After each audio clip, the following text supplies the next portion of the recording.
No, we were doing this last season, but still trying to get it right, to be honest. That's a great job. I haven't quite mastered by occasion of hanging around outside the dressing room to make sure I get the players Yeah. and recording things at the same time. Happy in two places at once. How are you? Hey, lads. Hi, John. This is why I'm here. It's an eater.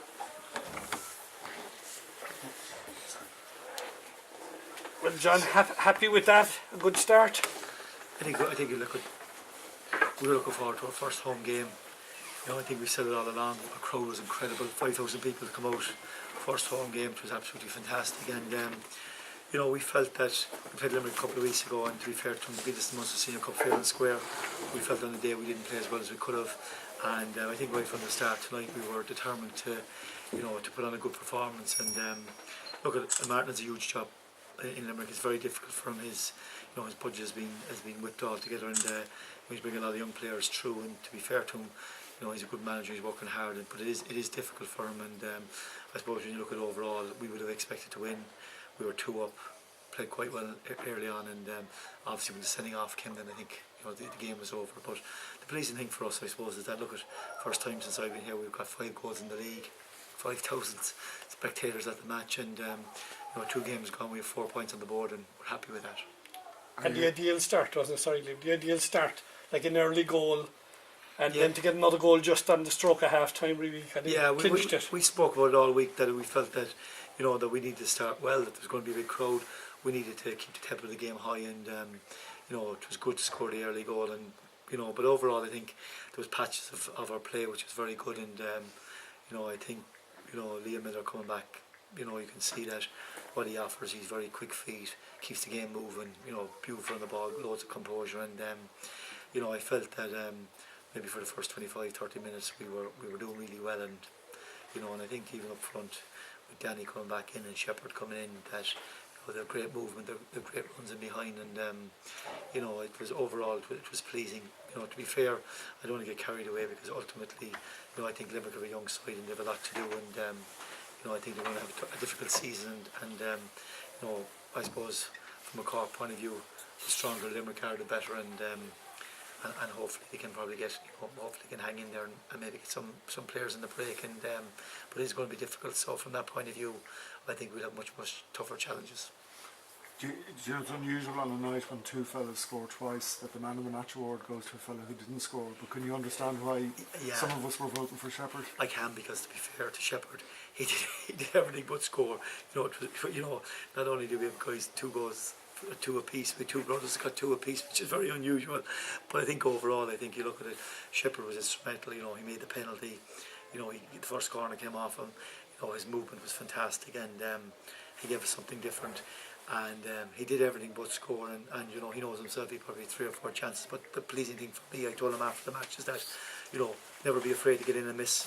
Good centre forwards, you miss chances, because all of a sudden one will go in for you and you're off, and you know, there's no doubt once he keeps making those runs, getting into those positions, creating those chances, he's going to score, because you know, he's a really good player. We can see it in training, and you know, I think overall everyone could see that he had a fantastic game for us.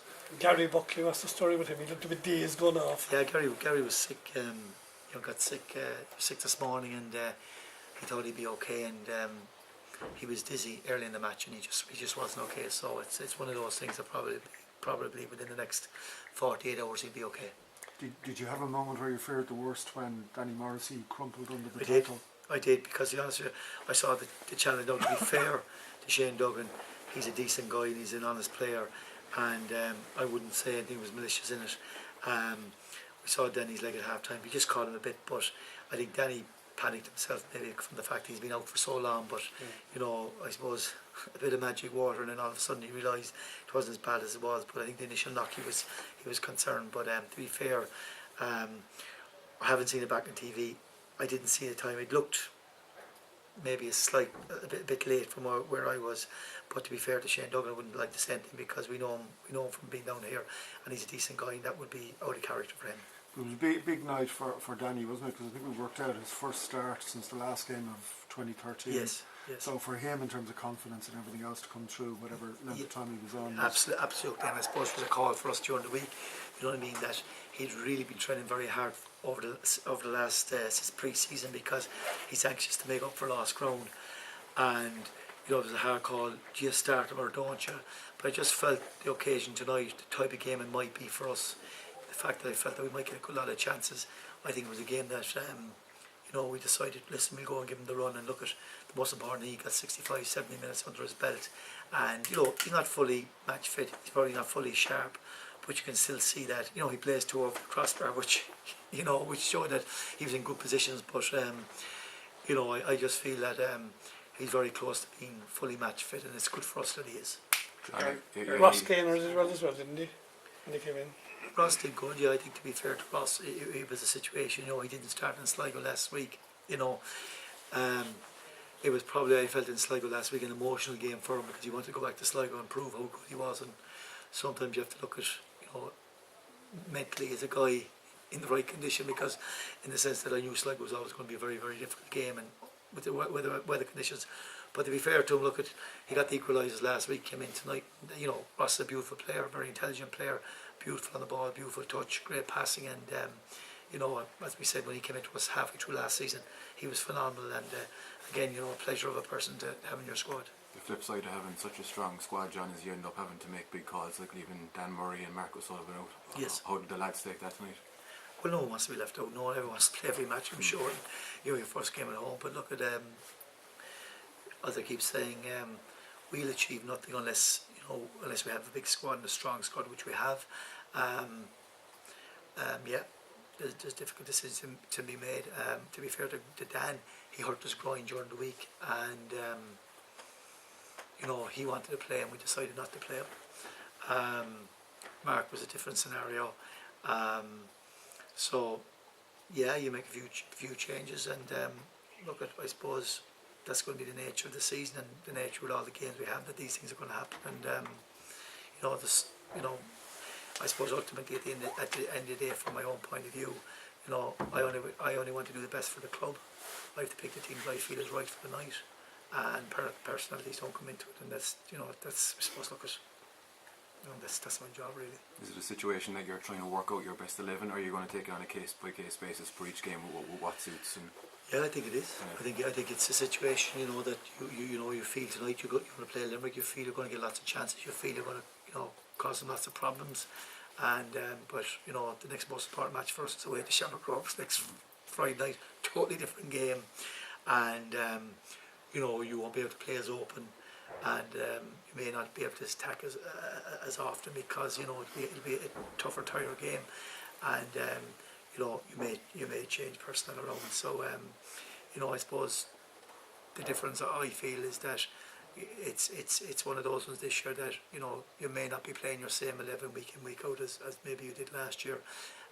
You need more options, and you know, thankfully at the moment I think we have it. is there a risk in that, John? Because the old school view was you settle on your best 11, and that breeds consistency, and everyone knows each other, and that whereas that can't happen if there's going to be changes. Yeah, I suppose you're right, Liam, but I see this year in the league, I think last year's league was very, very competitive, and I think no matter, you know, you looked at Athlone took results off us, Bray took results off us. I think a lot of clubs have suffered from reducing their budgets, and I think you'll find there'll be different type of games this year. And I think probably when we look at Turner's Cross, I think a lot of teams will come down to Turner's Cross and try to be more defensive, and certainly try to play on the counter attack. And I think that's the reason it might lead to picking different type of teams. And you know, so that's why I think it'll be slightly different this year for us. Sean, Gary Buckley went off, but Gavin Clennon, he really stepped up. Yeah, Gavin's a great guy, and probably lucky he didn't start. You know, Billy said to me earlier in the week I played in more position last week, and maybe I did. But It's a different answer to the other day, but we'll go to that. But the beauty is about Gavin is that, you know, he's a brilliant guy, but he still has a bit to learn, you know, and he recognises that, and like he's come back from England, he ended up with a Drogheda last year, which is good for him, but they were part time. He's now training full time, and we're hoping the likes of Healy and Miller's experience rub off on him. And but to be fair to him, they got a cracking goal. He has that, and he's a beautiful footballer. You can see by him, he just passes the ball at ease, and he keeps it moving. And I suppose it's great to have him because he also can play the Gary Buckley role, and he's come in, he's slotted in straight away. So he gives us lots of options, and again, he's a real energetic type of fella, and up and down the pitch. And so probably was a little bit disappointed. Probably didn't start, which is understandable. But I think he came in and did great and got a fantastic goal. Thanks, John. Thanks, John. Good stuff. Sorry. All right, cheers. Thank you.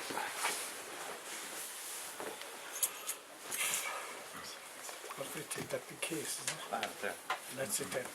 That's it, Why did you... See, let's See John. See John. Wednesday, isn't it? Wednesday this week. Yeah. Village anyway. But like they're basically all training all out. I'm not coming back to work. I'm staying for time. I'm staying double for the weekend. Get in there. But I'll get Jekyll and Drake or something. Send back to you They just want to get home. after it. That's all. That's all. How's it going? How you doing, buddy? Alright.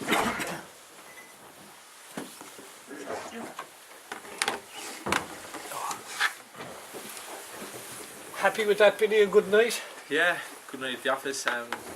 3 points, clean sheet, good performance, so we can't really ask for any more, I suppose. And happy with your 2 goals and laid on 2 as well for... Yeah, Down. delighted. Yeah, delighted. Obviously, creating chances is probably my main role, but always happy to chip in with a couple of goals as well. And it's great to be able to set one up for Darren too. Another 2 great finishes by him. So it's a good night for the Dinnies. What do you think when you stood up to the penalty? Because he'd saved one in the last minute of extra time in the Munster Senior Cup. Yeah, I was only thinking about that afterwards. I didn't realise that was he was playing for UCD last year, and I scored one at home here against UCD, and I went to the side that he saved it on last time. So I only realised that after, I was looking at a bit of video footage and I realised that. So, I said this time I went one to the left, one to the right. So this time I just passed down the middle. So thankfully it went in. And the crowd tonight? Unbelievable again. It's when I found out I was suspended for the first game of the season. I was praying it wouldn't be a home game, because I wanted to be available for the first home game of the season, and to play in front of that, as I said last year, it's the highlight of my week. It's what I worked for all week. To go out and enjoy playing in front of the crowd, and they were unbelievable again tonight. And thankfully we were able to give them a good performance. So. You were Noel's man in the match, so we'd let Noel that. The sun tomorrow. I know. That's right. How was your view of the sending off, Billy? Did you see it? I was kind of behind Shane Duggan when he tackled. So at first I didn't think there was much in it, but maybe unless you dim the studs up, or I couldn't really see it from the angle of the actual tackle. So I'll probably have to see it again on the TV. But it obviously helped us, so I won't complain too much. We were just saying to John there, it's unusual when a fella scores twice and 2 fellas scores twice that a fella who didn't score gets man of the match.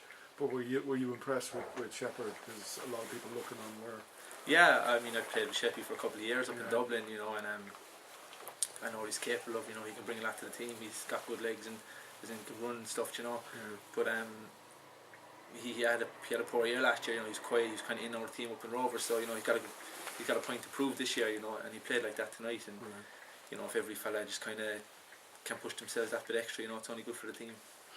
The win, it sets you up very well now for Shamrock Rovers next week. It should be a cracking game. Yeah, looking forward to it. It's kind of where we kind of go about, one game at a time. And then when you come in tonight, a home game, we wanted to give the crowd, a good performance and play well. And I think we played very well. So yeah, you're right. We can bring that into next week now. And it's a tough league, isn't it?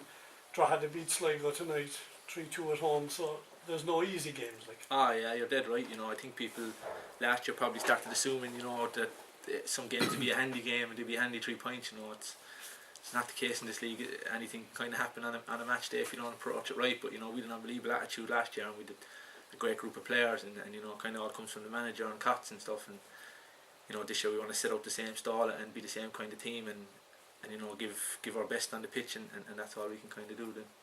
Is the disappointment of last year, like right at the final night, is that gone now, or actually is that still sort of an incentive, if you know what I mean, within the squad? Yeah, I think there's a lot of changes kind of from last year as well, so there's a lot of new lads in, so they probably won't understand it, but last year was a massive breakthrough year for us, the performances we put in and the levels that we got to. You know, I mean, the club hadn't been in Europe in, I don't know, 7-8 years. You know, so we've bridged we've bridged a massive gap last year. You know, with a lot of hard work. You know, so hopefully it's just the first step, and you know, we can build this season now, and you know, we can keep driving on as a team, and hopefully keeping improving, and you know, hopefully that will keep us always challenging for trophies, which is where I think this club needs to be. And getting a result in Tala is a big thing now, really, isn't it? Because you don't want to set back against Rovers this early in the season. I mean, there's a real pressure on to get a result there, isn't it? I think from our side probably not. You know, from their side I think so. We beat them 3 times last year. That's right. And I think we scored a lot of goals against them. You know, so I think they're going to be afraid of us. I think any of those teams they realise what we can do, and you know, we just go up there with a normal game. You know, we won't approach them any different as we would to any other team, and you know, I'm sure we prepare well all week, and you know, hopefully we can go up there and have another good performance. Given the strength of the squad, Billy, I mean, you look at the likes of Dan Murray and Mark O'Sullivan on the bench tonight. Is there an acceptance among the players that, you know, every so often you might have to sit one out? Oh yeah, I you know, once the team's kind of getting results, then that's all that matters. I think to everybody. You know, it's a long season, and last year with all the cup games, kind of midweek games, we probably were a bit short, you know, in a bit of strength and depth in the squad, and you know, this year I think we have that. You know, that when there is a lot of midweek games, cup games coming, everyone's going to have to play their part, and you know, we've got a great bunch of lads, and I'm sure whenever anybody's put onto the pitch, they'll do their best and help the team to try and get the right result. Thanks very much, lads. Cheers, mind yourself, all the best. Safe home, lads. Thanks. Sorry.